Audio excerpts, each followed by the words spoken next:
Pag may ganitong merienda tayo, masarap yung magawa ng kape na black coffee. Gawa tayo.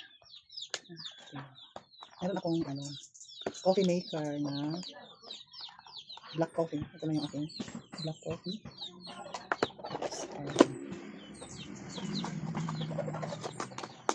Isa natin siya. 1 cup of water kasi ito natin siya. Ito lagi ginagamit ito kaya gamitin ko ngayon. Sayang lang ito lagi nakatawag. So ayan na. Tumutulo na yung kanyang coffee maker. So ayan. Masarap pa yun siya kasi hindi ko na yan siya asukalan. Ganyan na ako nagkakape ngayon simula nung may mga hyper na tayo. Hindi na magpa-sugar. Pure coffee black na lang talaga. Ayan na siya, hindi na makita. Ating kape, templa na tayo ng ating kape.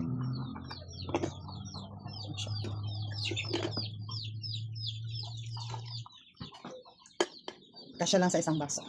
Kasi yung aking Paris, mahilig sa coffee ko. So akin is black coffee. Yung huli nagmerienda kasi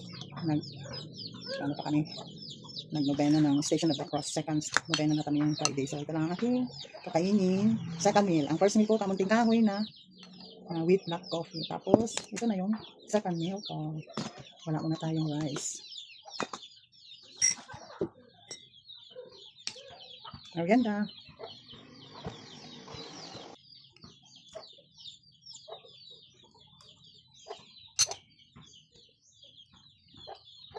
Walang asukal ha.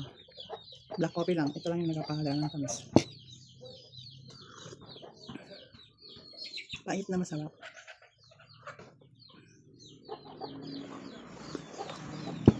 Merienda tayo. Sinong gusto magtikim, punta lang dito sa atin. Makatikim pa, meron pa ito hanggang bukas.